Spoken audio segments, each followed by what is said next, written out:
قال إنما أشكو بثي وحزني إلى الله قال إنما أشكو بثي وحزني إلى الله وأعلم من الله ما لا تعلمون. أعوذ بالله من الشيطان الرجيم. بسم الله الرحمن الرحيم. ألف لام را تلك آيات الكتاب المبين إنا أنزلناه قرآنا عربيا لعلكم تعقلون.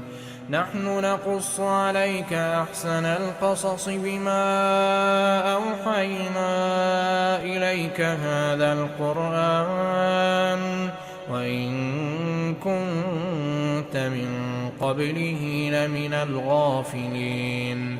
إذ قال يوسف لأبيه يا أبت إني رأيت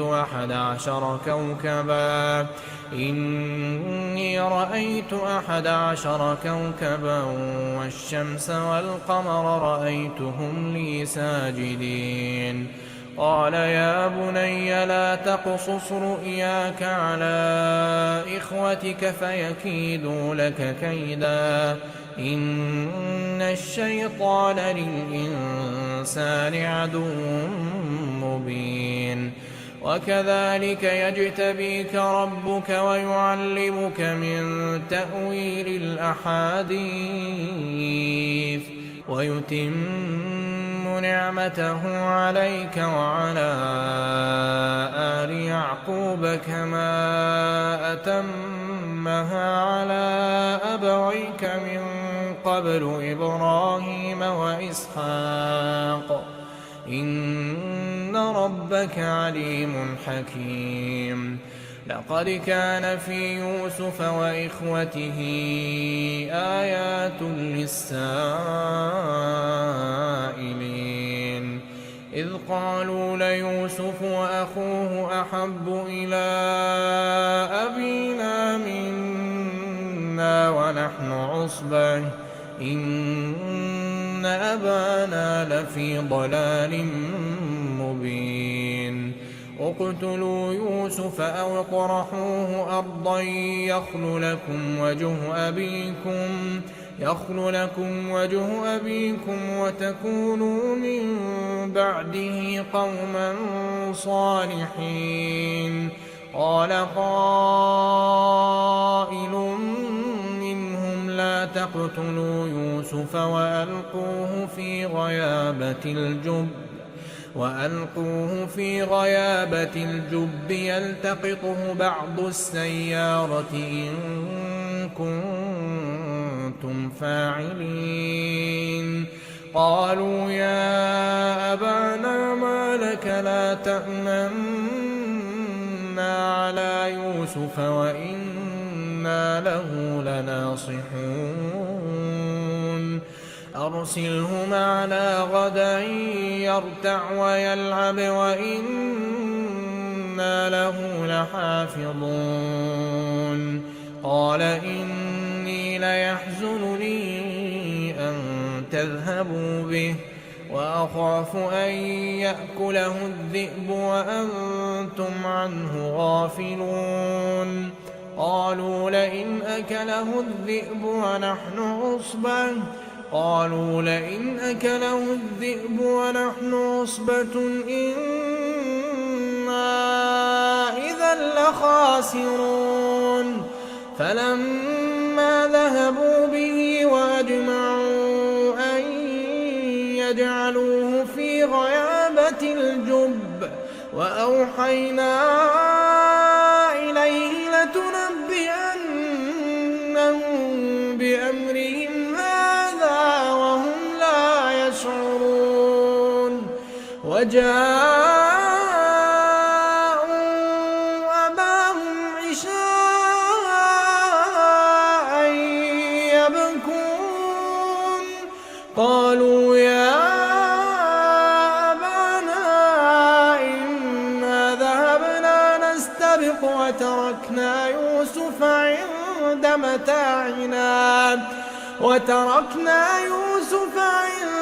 متاعنا فأكله الذئب وما أنت بمؤمن لنا ولو كنا صادقين. وجاءوا على قميصه بدم كذب قال بل سولت لكم أنفسكم أمرا فصبر جميل والله المستعان على ما تصفون. وجاءت سيارة فأرسلوا واردهم فأدلى دلوه قال يا بشرى هذا غلام وأسروه بضاعة والله عليم بما يعملون. وشروه بثمن بخس دراهم معدودة وكانوا فيه من الزاهدين. وقال الذي اشتراه من مصر لامرأته أكرمي مثواه عسى أن ينفعنا أو نتخذه ولدا وكذلك مكنا ليوسف في الأرض ولنعلمه من تأويل الأحاديث والله غالب على أمره ولكن أكثر الناس لا يعلمون.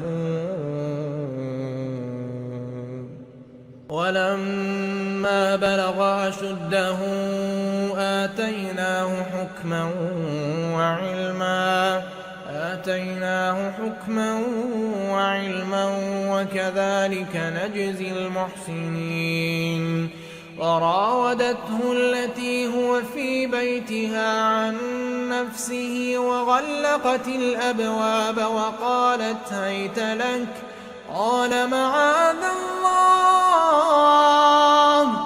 إنه ربي أحسن مثواي إنه لا يفلح الظالمون. ولقد همت به وهم بها لولا أن رأى برهان ربه كذلك لنصرف عنه السوء والفحشاء إنه من عبادنا المخلصين. واستبق الباب وقدت قميصه من دبر وألف يا سيدها لدى الباب قالت ما جزاء من أراد بأهلك سوءا إلا أن يسجن أو عذاب أليم. قال هي راودتني عن نفسي وشهد شاهد من أهلها إن كان قميصه قد من قبل فصدقت وهو من الكاذبين وإن كان قميصه قد من دبر فكذبت وهو من الصادقين. فلما رأى قميصه قد من دبر قال إنه من كيدكن إن كيدكن عظيم. يوسف أعرض عن هذا واستغفري لذنبك إنك كنت من الخاطئين.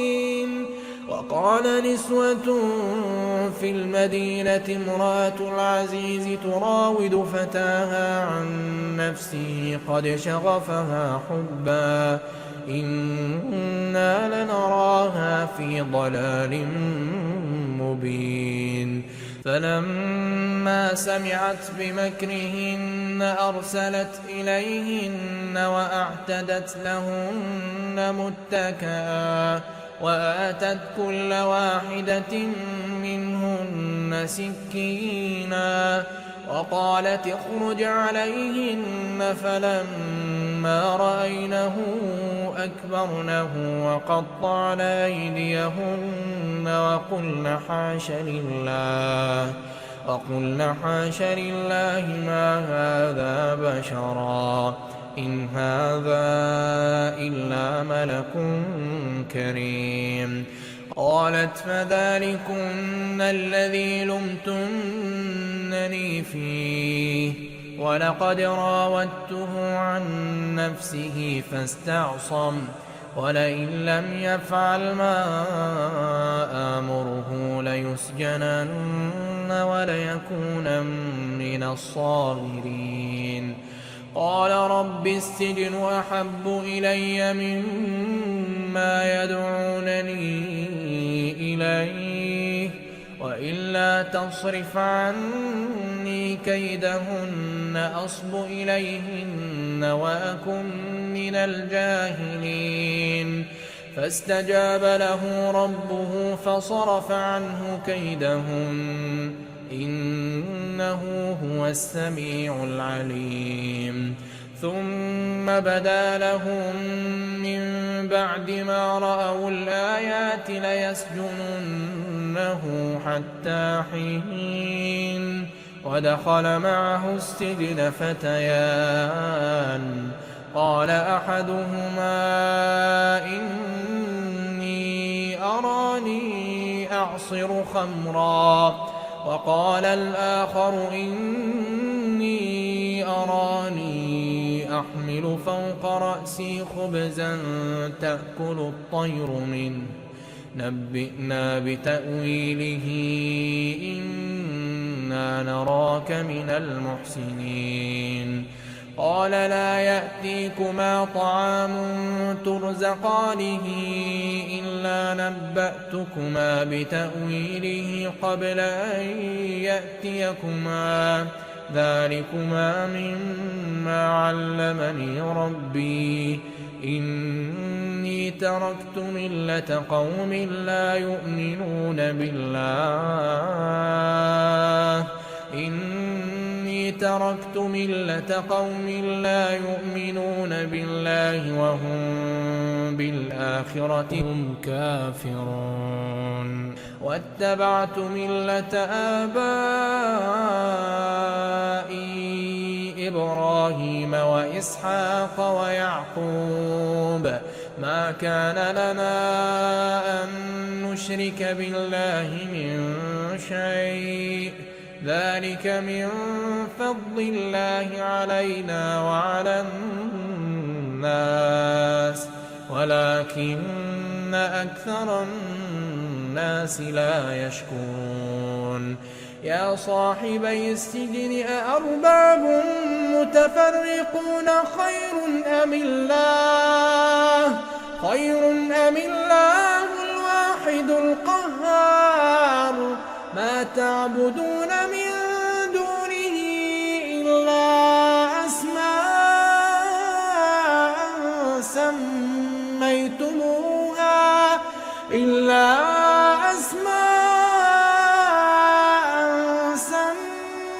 سميتموها أنتم وآباؤكم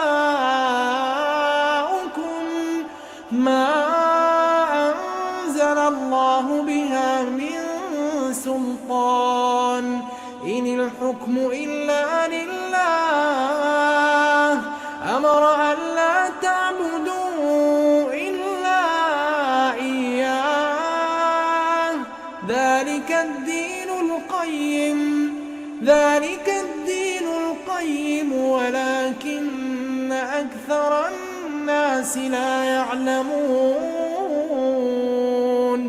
يا صاحبي السجن أما أحدكما فيسقي ربه خمرا وأما الآخر فيصلب فتأكل الطير من رأسه قضي الأمر الذي فيه يستفتيان وقال للذي ظن أنه ناج منهما اذكرني عند ربك فأنساه الشيطان ذكر ربه فلبث في السجن بضع سنين. وقال الملك إني أرى 7 بقرات سمان يأكلهن 7 عجاف و7 سنبلات خضر وأخر يابسات يا أيها الملأ أفتوني في رؤياي إن كنتم للرؤيا تعبرون. قالوا أضغاث أحلام وما نحن بتأويل الأحلام بعالمين. وقال الذي نجا منهما وادكر بعد أمة أنا أنبئكم بتأويله فأرسلون. يوسف أيها الصديق أفتنا في 7 بقرات سمان يأكلهن 7 عجاف و7 سنبلات خضر وأخر يابسات لعلي أرجع إلى الناس لعلهم يعلمون. قال تزرعون 7 سنين دأبا فما حصدتم فذروه في سنبله إلا قليلا مما تأكلون. ثم يأتي من بعد ذلك 7 شداد يأكلن ما قدمتم لهن إلا قليلا مما تحصنون. ثم يأتي من بعد ذلك عام فيه يغاث الناس وفيه يعصرون. وقال الملك ائتوني به فلما جاءه الرسول قال ارجع إلى ربك فاسأله ما بال النسوة اللاتي قطعن أيديهن إن ربي بكيدهن عليم. قال ما خطبكن إذ راوتن يوسف عن نفسه قلن حاش لله ما علمنا عليه من سوء. قالت امرأة العزيز الآن حصحص الحق أنا راودته عن نفسه وإنه لمن الصادقين. ذلك ليعلم أني لم أخنه بالغيب وأن الله لا يهدي كيد الخائنين. وما أبرئ نفسي إن النفس لأمارة بالسوء إلا ما رحم ربي إن ربي غفور رحيم. وقال الملك ائتوني به أستخلصه لنفسي فلما كلمه قال إنك اليوم لدينا مكين أمين. قال اجعلني على خزائن الأرض إني حفيظ عليم. وكذلك مكنا ليوسف في الأرض يتبوأ منها حيث يشاء نصيب برحمتنا من نشاء ولا نضيع أجر المحسنين ولأجر الآخرة خير للذين آمنوا وكانوا يتقون. وجاء إخوة يوسف فدخلوا عليه فعرفهم وهم له منكرون. ولما جهزهم بجهازهم قال ائتوني بأخ لكم من أبيكم ألا ترون أني أوفي الكيل وأنا خير المنزلين فإن لم تأتوني به فلا كيل لكم عندي ولا تقربون قالوا سنراود عنه أباه وإنا لفاعلون وقال لفتيانه اجعلوا بضاعتهم في رحالهم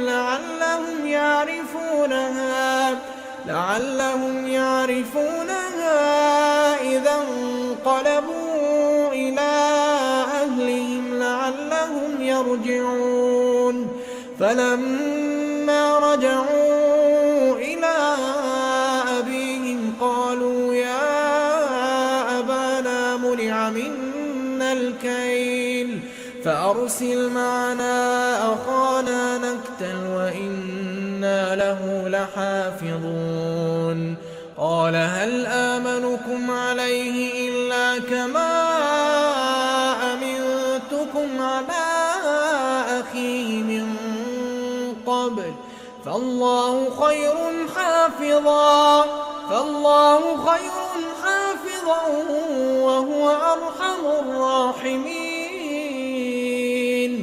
ولما فتحوا متاعهم وجدوا بضاعتهم ردت إليهم قالوا يا أبانا ما نبغي هذه بضاعتنا ردت إلينا ونمير أهلنا ونحفظ أخانا ونزداد كيل بعير ذلك كيل يسير قال لن أرسله معكم حتى تؤتون موثقا من الله لتأتونني به إلا أن يحاط بكم فلما آتوه موثقهم قال الله على ما نقول وكيل وقال يا بني لا تدخلوا من باب واحد وادخلوا من أبواب متفرقة وما أغني عنكم من الله من شيء إن الحكم إلا لله عليه توكلت وعليه فليتوكل المتوكلون ولما دخلوا من حيث أمرهم أبوهم ما كان يغني عنهم من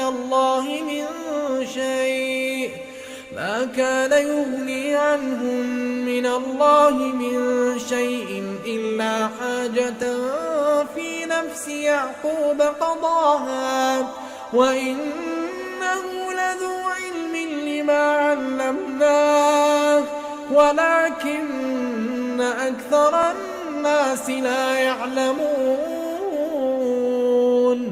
ولما دخلوا على يوسف آوى إليه أخاه قال إني أنا أخوك فلا تبتئس بما كانوا يعملون فلما جهزهم بجهازهم جعل السقاية في رحل أخيه ثم أذن مؤذن أيتها العير إنكم لسارقون قالوا وأقبلوا عليهم ماذا تفقدون قالوا نفقد صواع الملك ولمن جاء به حمل بعير وأنا به زعيم قالوا تالله لقد علمتم ما جئنا لنفسد في الأرض وما كنا سارقين قالوا فما جزاؤه إن كنتم كاذبين قالوا جزاؤه من وجد في رحله فهو جزاؤه كذلك نجزي الظالمين فبدأ بأوعيتهم قبل وعاء أخيه ثم استخرجها من وعاء أخيه كذلك كدنا ليوسف ما كان ليأخذ أخاه في دين الملك إلا أن يشاء الله نرفع درجات من نشاء وفوق كل ذي علم عليم قالوا إن يسرق فقد سرق أخ له من قبل فأسرها يوسف في نفسه ولم يبدها لهم قال أنتم شر مكانا والله أعلم بما تصفون قالوا يا أيها العزيز إن له أبا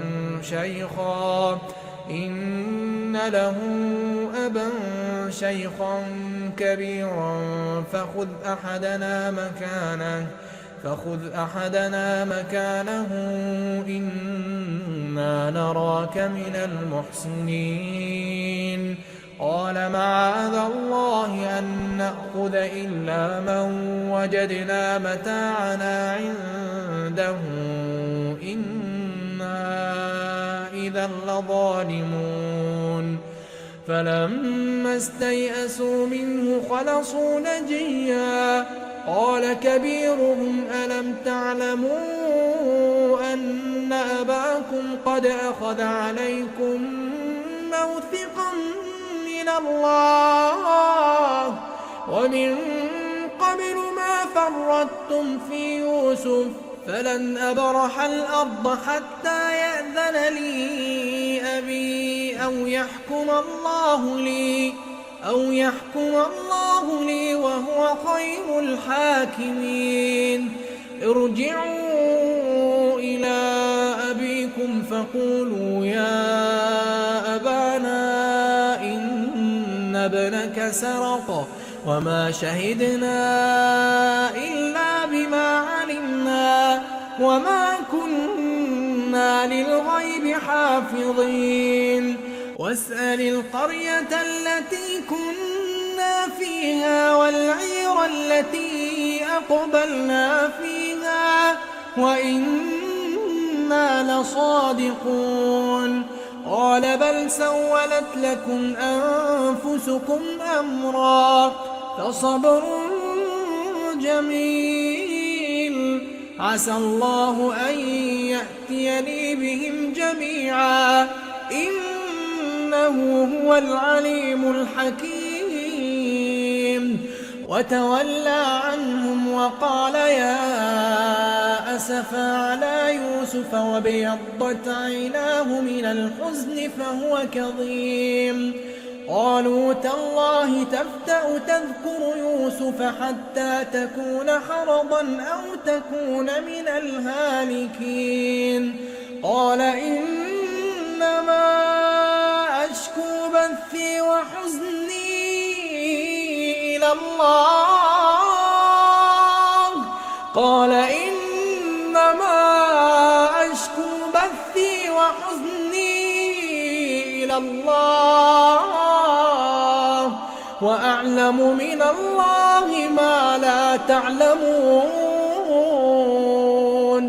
يا بني يذهبوا فتحسسوا من يوسف وأخيه ولا تيأسوا من روح الله إنه لا ييأس من روح الله إلا القوم الكافرون فلما دخلوا عليه قالوا يا أيها العزيز مسنا وأهلنا الضر وجئنا ببضاعة مزجاة فأوف لنا الكيل وتصدق علينا إن الله يجزي المتصدقين قال هل علمتم ما فعلتم بيوسف وأخيه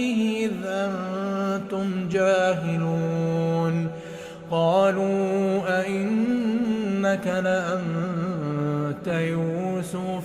قال أنا يوسف وهذا أخي قد من الله علينا إنه من يتق ويصبر فإن الله لا يضيع أجر المحسنين. قالوا تالله لقد آثرك الله علينا وإن كنا لخاطئين. قال لا تثريب عليكم اليوم يغفر الله لكم وهو أرحم الراحمين. اذهبوا بقميصي هذا فألقوه على وجه أبي يأت بصيرا وأتوني بأهلكم أجمعين. ولما فصلت العير قال أبوهم إني لأجد ريح يوسف لولا أن تفندون. قالوا تالله إنك لفي ضلالك القديم. فلما أن جاء البشير ألقاه على وجهه فارتد بصيرا قال ألم أقل لكم إني أعلم من الله ما لا تعلمون. قالوا يا أبانا استغفر لنا ذنوبنا إنا كنا خاطئين. قال سوف أستغفر لكم ربي إنه هو الغفور الرحيم. فلما دخلوا على يوسف آوى إليه أبويه وقال ادخلوا مصر إن شاء الله آمنين.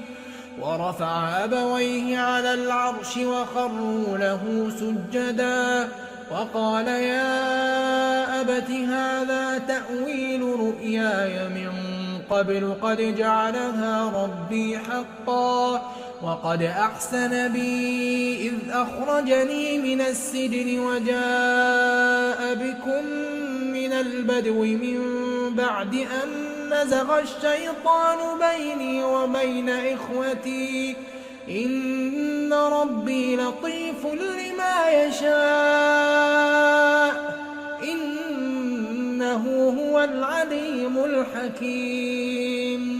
رب قد آتيتني من الملك وعلمتني من تأويل الأحاديث فاطر السماوات والأرض أنت ولي في الدنيا والآخرة توفني مسلما وألحقني بالصالحين. ذلك من أنباء الغيب نوحيه إليك وما كنت لديهم إذ أجمعوا أمرهم وهم يمكرون. وما أكثر الناس ولو حرصت بمؤمنين وما تسألهم عليه من أجر إن هو إلا ذكر للعالمين. وكأي من آية في السماوات والأرض يمرون عليها وهم عنها معرضون وما يؤمن أكثرهم بالله إلا وهم مشركون. أفأمنوا أن تأتيهم غاشية من عذاب الله أو تأتيهم الساعة بغتة وهم لا يشعرون. قل هذه سبيلي أدعو إلى الله قل هذه سبيلي أدعو إلى الله على بصيرة أنا ومن اتبعني وسبحان الله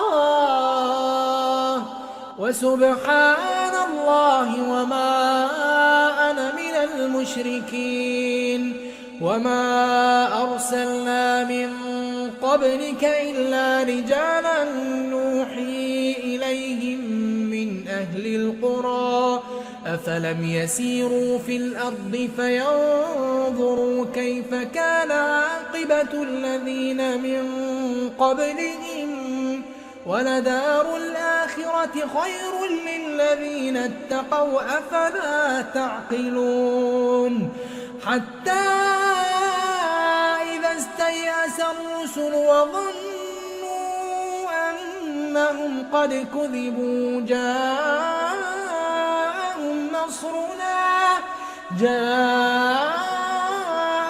نصرنا فنجي من نشاء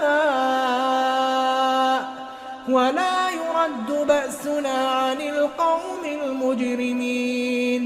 لقد كان في قصصهم عبرة لأولي الألباب ما كان حديثا يفترى ولكن تصديق الذي بين يديه وتفصيل كل شيء وهدى ورحمة لقوم يؤمنون.